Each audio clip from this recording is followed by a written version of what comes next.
ಗಂಗಾ ಇಲ್ಲೇ ಉಳ್ಕೊಂಡ್ಬಿಟ್ರಿ ನಮ್ಮ ಜಿಮ್ಗೆನೆ. ಎಸ್, ನೀವು ಏನ್ ಮಾಡ್ತಿದ್ದೀರಾ, ಹೇಗಿದ್ದೀರಾ, ಜೊತೆಗೆ ಏನು ಮುಂದಿನ ದಿನದ ಯೋಚನೆ ಅನ್ನೋದನ್ನ ಕೇಳೋಣ ಅಂತಿತ್ತು, ಮಾತಾಡ್ಬೇಕಾಗಿತ್ತು. ಇಷ್ಟೇ ನಮ್ಮ ಬಾಡಿ ದಣದು ಬಾಡಿ ರೆಡಿ ಮಾಡ್ಕೊಳ್ಳೋದೇ ಇವತ್ತು ನಮ್ಮ ಕೆಲಸ. ಅಶ್ವವೇಗ ನ್ಯೂಸ್ನ ಪ್ರೀತಿಯ ವೀಕ್ಷಕರಿಗೆ ನಮಸ್ಕಾರ. ನಾನು ಗಂಗಾ ಜಾಧವ್. ಇವತ್ತು ನಾನೊಬ್ಬ ವಿಶೇಷ ವ್ಯಕ್ತಿಯ ಸಂದರ್ಶನ ಮಾಡೋದಕ್ಕೆ ಬಂದಿದ್ದೀನಿ. ಜೀವನದಲ್ಲಿ ತುಂಬ ಯಶಸ್ಸಿನ ಉತ್ತುಂಗದಲ್ಲಿರ್ತಾರೆ. ಆಗ ಕೆಲವೊಂದು ಅಚಾತುರ್ಯ ಘಟನೆಗಳು ನಡೆದು ಹೋಗ್ಬಿಡುತ್ತೆ. ಕೆಲವೊಮ್ಮೆ ಸಾವಿನ ಕದವನ್ನು ಕೂಡ ತಟ್ಟಿ ಬಂದಿರುವಂತಹ ಕಾರಣಗಳು ಇರುತ್ತೆ. ಅದೇ ಉದಾಹರಣೆ ಈ ಒಬ್ಬ ನಟಿಯ ಜೀವನದಲ್ಲೂ ಕೂಡ ನಡೆದಿತ್ತು.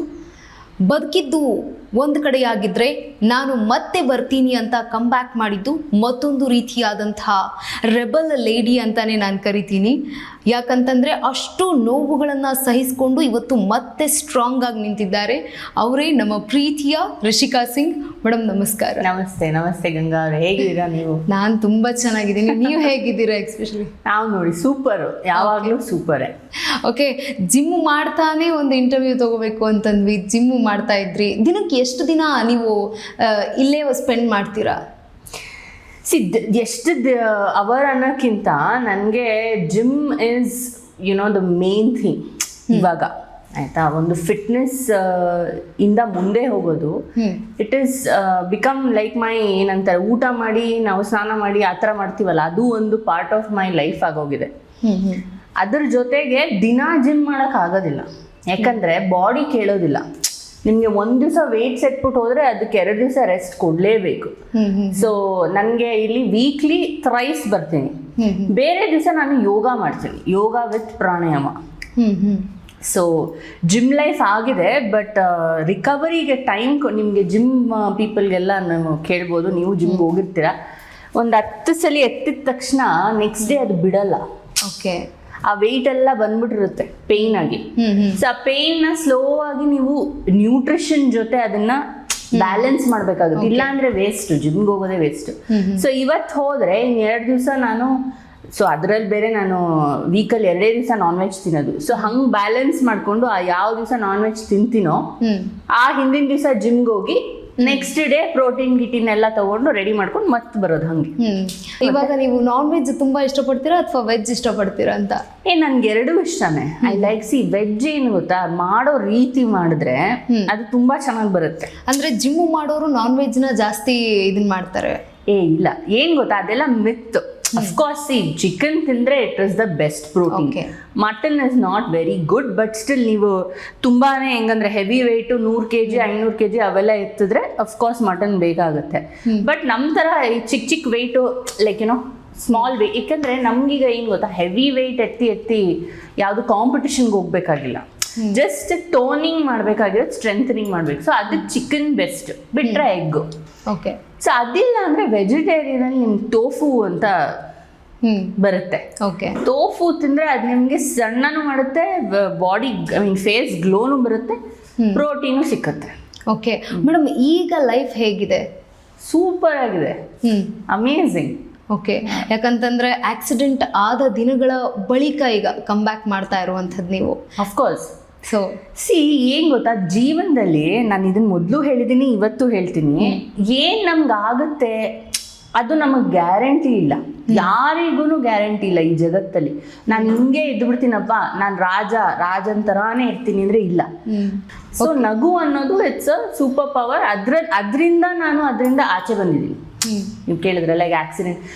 Accident was very unfortunate. Of course ನಾನು ಒಳ್ಳೇದಾಯ್ತು ಅಂತ ಹೇಳೋದಿಲ್ಲ, but accident of course was an unfortunate situation. But ಆ ಅನ್ಫಾರ್ಚುನೇಟ್ನ ನಾವು ಹೇಗೆ ಫಾರ್ಚುನೇಟ್ ಮಾಡ್ಕೊಳ್ಳೋದು, ಹೇಗೆ ಅದರಿಂದ ಆಚೆ ಬರಿಸಿ. ಆಬ್ವಿಯಸ್ಲಿ ಈಗ ಒಂದು ಮಗು ಬಿದ್ದ ತಕ್ಷಣ ಅಳುತ್ತೆ. ಹೌದು. ಸೊ ನನಗೂ ಬೇಜಾರು ಆಯಿತು, ಆಯ್ತಾ. ಒಂದಷ್ಟು ದಿನ 1 month or 2 months ನಾನು ಬೇಜಾರಲ್ಲೇ ಇದ್ದೆ, ಬಟ್ ಅದರಲ್ಲೇ ಇರೋಕ್ಕಾಗಲ್ವಲ್ಲ. ಓಕೆ. ಈಗ ನೀವು ತುಂಬಾನೇ ಫೇಮಸ್ ಆಗಿದ್ರಿ ಆ ಟೈಮಲ್ಲಿ, ಸಾಕಷ್ಟು ನಟರ ಜೊತೆಗೆ ನಟಿಸ್ತಾ ಇದ್ರಿ.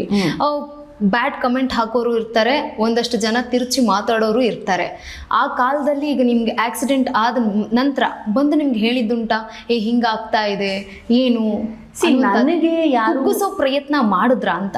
ಅದೇನೆ ನಾನು ಫಸ್ಟ್ ಆಫ್ ಆಲ್ ಯಾರಿಗೂ ಆ ಟೈಮಲ್ಲಿ ಆಕ್ಸೆಸಿಬಲೇ ಇರಲಿಲ್ಲ. ಬಿಕಾಸ್ ನನ್ನ ಜೀವನದಲ್ಲಿ ಏನೋ ಒಂದು ನಡೀತಿತ್ತು, ನಾನು ಹೋಗಿ ಒಳಗೆ ಕೂತ್ಕೊಂಡು ನಾನು ಒಂದು ಹಾಸ್ಪಿಟ್ಲಲ್ಲಿರೋದಾಗಿರ್ಬೋದು, ಅದಾದಮೇಲೆ ರಿಹ್ಯಾಬ್ಗೆ ಹೋಗಿರೋದಾಗಿರ್ಬೋದು. ಸೊ ನಾನು ಯಾರಿಗೂ ಸಿಕ್ಕಲೂ ಇಲ್ಲ, ಮೀಟು ಮಾಡಲಿಲ್ಲ. ಬಟ್ ಬೇರೆಯವರು ಅದೇನೇನೋ ಮಾತಾಡ್ಕೊಂಡ್ರಲ್ಲ ಒಂದಷ್ಟು. ಏನು ಗೊತ್ತಾ, ಕೆಲವು ಜನ ಇದ್ದಾರೆ ಅವ್ರಿಗೆ ಕಾಲ್ಪನಿಕ ಬದುಕಲ್ಲಿ ಇರ್ತಾರವ್ರು. ಏನೋ ಒಂದು ಆಗೋದ್ರೆ ಅದು ನಿಜಾನೇ ಅಲ್ಲ, ಅವರೇ ಅನ್ಕೊಂಡ್ಬಿಡ್ತಾರೆ ಅದನ್ನ. ಅದಕ್ಕೇನು ಏನು ಮಾಹಿತಿ ಇದೆ, ಏನಾದರೂ ನಿಮಗೆ ಪ್ರೂಫ್ ಇದೆಯಾ, ತಂದ್ಕೊಡಿ. ಆ ಥರ ಏನಾರು ಇದ್ರೆ ಈಗೇನೋ ನೀವು ಮಾತಾಡ್ತೀರಾ, ಅದಕ್ಕೆ ಕರೆಕ್ಟಾಗಿ ಈ ಜಗತ್ತಲ್ಲಿ ಪ್ರೂಫ್ ಅಂತ ಇರಬೇಕು. ಅವಾಗಲೇ ಯಾರೋ ನಂಬೋದು ಅದನ್ನ. ಇಲ್ಲ ಕಾಲ್ಪನಿಕ ಅನ್ಕೊಂಡು ಬಿಟ್ಬಿಡ್ತಾರೆ. ನಮ್ಮ ಜೆನ್ಸಿಗಳೆಲ್ಲ ಒಂದು ಪದ ಇದೆ, ಡಿಲೂಲು ಅಂತ, ಡಿಲೂಷನಲ್ ಅಂತ. ಹಂಗೆ ಡಿಲೂಲುಗಳವರೆಲ್ಲ ಈಗ ಬಿಟ್ಬಿಡ್ಬೇಕು. ನೀವು ಒಂದು ಆಕ್ಸಿಡೆಂಟ್ ಆದಾಗ ಯಾಕೆ ಅಷ್ಟೊತ್ತಿಗೆ ಹೋಗ್ಬೇಕಾಗಿತ್ತು, ಯಾಕೆ ಅಷ್ಟು ಲೇಟ್ ನೈಟ್ ಹೋಗ್ಬೇಕಾಗಿತ್ತು ಹುಡುಗಿಯಾಗಿ, ಆಮೇಲೆ ಡ್ರಿಂಕ್ಸ್ ಮಾಡಿದ್ರಂತೆ, ಈ ರೀತಿಯಾದಂಥ ಮಾತುಗಳು ಬಂದಿದ್ವು. ಈಗ ಅದನ್ನೇ ಅವರೇ ಈಗ ಟರ್ನ್ ಆಗಿದ್ದಾರೆ. ಅದೇ ಅಲ್ವಾ? ಡೆಫಿನೆಟ್ಲಿ ಐ ಟೆಲ್ ಯು ನಾನು ಇದನ್ನ ಮುಂಚೆನೂ ಹೇಳಿದ್ದೀನಿ, I don't like to go back the. Because ಏನು ಗೊತ್ತಾ, ಆ ಇವೆಂಟ್ನ ನೆನೆಸ್ಕೊಂಡಿದ್ದ ತಕ್ಷಣ ನನಗೆ ಅಲ್ಲಿರೋ ಡೀಟೇಲ್ಸ್ ಎಲ್ಲ ಕೊಟ್ಟು ಆಮೇಲೆ ನಾನು ಅದ್ರ ಜೊತೆ ಕುತ್ಕೋಬೇಕಾಗುತ್ತೆ. ಅದಕ್ಕೆ ನಾನು ಅದನ್ನು ಜಸ್ಟ್ ತುಂಬ ವಿಸಿಟ್ ಮಾಡಲ್ಲ. But I will give you a short ಇದು. ಇಟ್ ವಾಸ್ ಅಂದರೆ ವೆರಿ, ಇದನ್ನು ಮತ್ತೆ ನಾವು ಟಚ್ ಮಾಡೋದು ಬೇಡ, because I don't want to go back there. But I will give you a very small ಇದು ಅಬೌಟ್ ಇಟ್.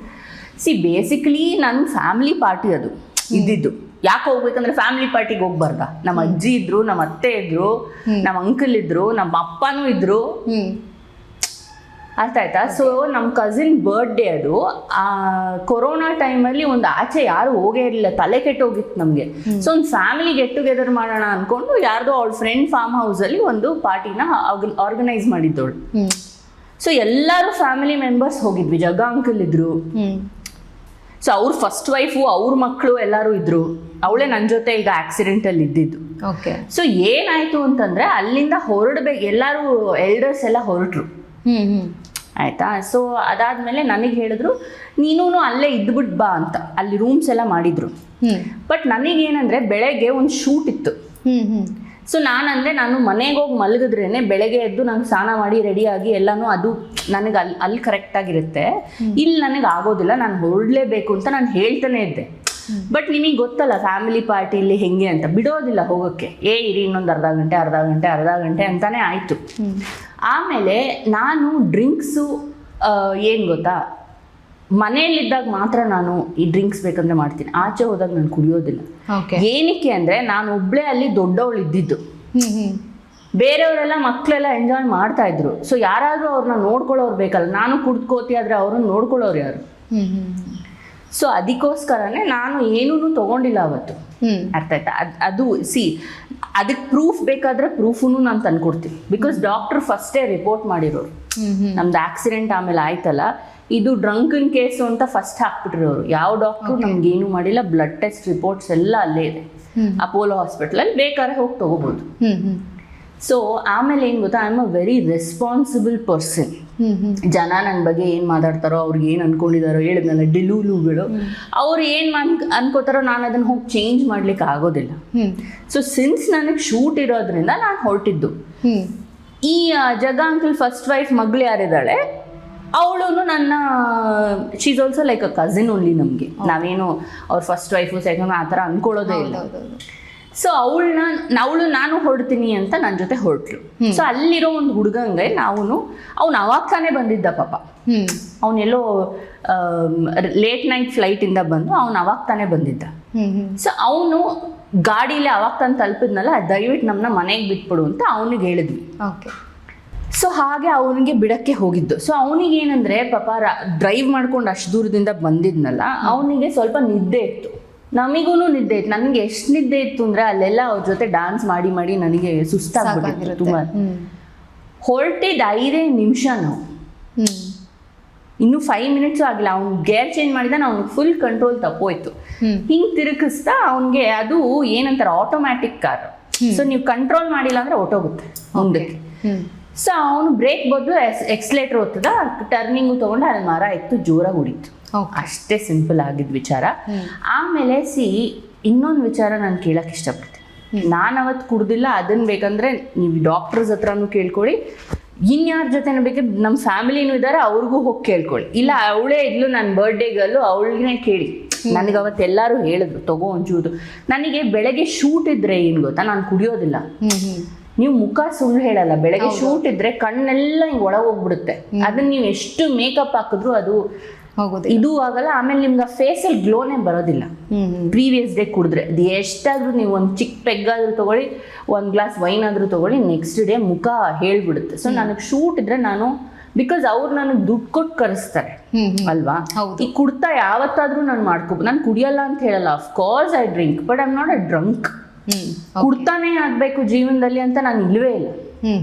ಆಮೇಲೆ ನನಗೆ ಕುಡ್ದಿದ್ದಾಳೆ ಅದು ಇದು ಅಂತಾರಲ್ಲ, ಅವರೆಲ್ಲ ಕುಡಿಯಲ್ವಂತ. ಹೌದು, ನಿಜ. ಈ ಜಗತ್ತಲ್ಲಿ ಯಾರು ಕುಡಿಯಲ್ಲ ನನಗೆ ತೋರಿಸಿ. ಒಂದು ವೆರಿ ಫ್ಯೂ ಏನಂತಾರೆ ಹೌಸ್ ವೈಫ್ಸ್ ಇರ್ಬೋದು, ತುಂಬ ನಮ್ಮ ಅಮ್ಮಂದಿರಾಗಿರ್ಬೋದು, ಅವರೆಲ್ಲ ಹೌದಪ್ಪ ಕುಡಿಯಲ್ಲ ಅಂತ ನಾನು ಒಪ್ಕೋತೀನಿ. ಬಟ್ ಈ ಜೆನ್ಸಿಗಳು, ಈ ಯೂತ್ಗಳು, ಈ ಸೋಷಿಯಲ್ ಮೀಡಿಯಾ ನೋಡೋರು ನನಗೆ ಹೇಳ್ತಾರಲ್ಲ ಅವ್ರೇನು ಕುಡಿಯಲ್ವಾ, ಅಲ್ಲಿ ಕುತ್ಕೊಂಡು ಕಮೆಂಟ್ ಮಾಡೋರ ಮನಸ್ಥಿತಿನೇ ಸರಿ ಇರಲ್ಲ. ಅವರೇ ಇನ್ನೊಂದು ಪರವಾಗಿ ಮಾತಾಡ್ತಿರ್ತಾರೆ. ಮನಸ್ಥಿತಿ ಸರಿ ಇರೋದಲ್ಲ, ಅವ್ರು ಕುಡಿಯಲ್ವಾ ಈ ಕ್ವೆಶ್ಚನ್ ನನಗೆ ಆನ್ಸರ್ ಬೇಕು. ಯಾರು ಕುಡಿಯಲ್ಲಮ್ಮ? ಈಗ ಯೂತ್ ಅಲ್ಲಿ ಹೇಳ್ತಿರೋದು ಕುಡಿಯಲ್ಲ ಅಂತ ಹೇಳೋರು ಮನೆಗೆ ಹೋಗಿ ನಾವು ಒಂದು 4 ಪೆಗ್ ಇಳಿಸಿರ್ತಾರೆ. ರೈಟ್. ಸೊ ನನಗೆ ಹೇಳೋ ಮೊದಲು ನಿಮ್ಮನ್ನ ನೀವು ಸರಿ ಮಾಡ್ಕೊಳ್ಳಿ ಅಲ್ವಾ. ನನಗೆ ಫಸ್ಟ್ ಆಫ್ ಆಲ್ ಆಕ್ಸಿಡೆಂಟ್ ಆಯ್ತು, ಅದಾಯ್ತು, ಇದಾಯ್ತು, ವಾಟ್ ಎವರ್ ಹ್ಯಾಪನ್ ಆಯ್ತಾ. ಅದ್ರ ಮೇಲೆ ಈ ಸ್ಟುಪಿಡಿಟಿ ಬೇರೆ, ಇದು ನಮ್ಮಲ್ಲೇ ಆಗೋದು ಈ ಸ್ಟುಪಿಡಿಟಿ. ಅವಳಿಗೇನಾಯ್ತು, ಅವಳು ಚೆನ್ನಾಗಿದ್ದಾಳೋ ಇಲ್ವೋ ಅದಿಲ್ಲ, ಇವಳು ಕುಡಿದ್ಲಾ, ಇವಳು ಇನ್ನೇನೋ ಮಾಡಿದ್ಲಾ, ಏನ್ ಪ್ರೂಫ್ ಇದೆ? How can you speak like this? Yes, correct. Okay, ಈಗ ಒಂದು ಬಿಗ್ ಡೇ ಇದೆ ನಿಮ್ಮ ಮುಂದೆ. 22ಗ ಅಥವಾ ಯಾವಾಗ ರಿಲೀಸ್ ಮಾಡ್ತಾ ಇದ್ರೆ? 27ಗೆ ರಿಲೀಸು ಓಕೆ ಮಗ ಅಂತ ಸಾಂಗು. ಸೊ ನಾನೇನು ಅನ್ಕೊಂಡೆ, ಆ ಇಡೀ ಜರ್ನಿನ, ನಾಟ್ ಇಡೀ but a part of that ಜರ್ನಿನ ಒಂದು ಸಿನಿಮ್ಯಾಟಿಕ್ ಆಗಿ ಡಾಕ್ಯುಮೆಂಟ್ ಮಾಡೋಣ ಅಂತ. ಸೂಪರ್. ಓಕೆ. ಆಮೇಲೆ ನನ್ನ ಮೇಲೆ ಇವ್ರುಗಳು ಏನೇನು ಹಾಕಿದ್ರಲ್ಲ ಅಪವಾದಗಳು ಒಂದಷ್ಟು, ಅದನ್ನೆಲ್ಲ ನಾನು ಸಿನಿಮ್ಯಾಟಿಕ್ ಆಗಿ ಕನ್ವರ್ಟ್ ಮಾಡಿ ನಿಮಗೆ ತೋರಿಸ್ತೀನಿ ಅಂತ ಅದನ್ನು ನಾನು ಕನ್ವರ್ಟ್ ಮಾಡಿ ಒಂದು ವಿಡಿಯೋ ತರ ಈಗ ಅದನ್ನೊಂದು ಸಾಂಗ್ ಮಾಡಿದ್ವಿ. ಓಕೆ. ಪಾರ್ಟಿ ಅಂತಾನೆ ಹೇಳಿದ್ರಲ್ವ, ಇವಳು ಪಾರ್ಟಿ ಮಾಡಕ್ ಹೋಗಿದ್ಲು, ಅದ್ರ ಬಗ್ಗೆನೇ ಒಂದು ಸಾಂಗ್ ತಗೊಳ್ಳಿ ಅಂತ ಈಗ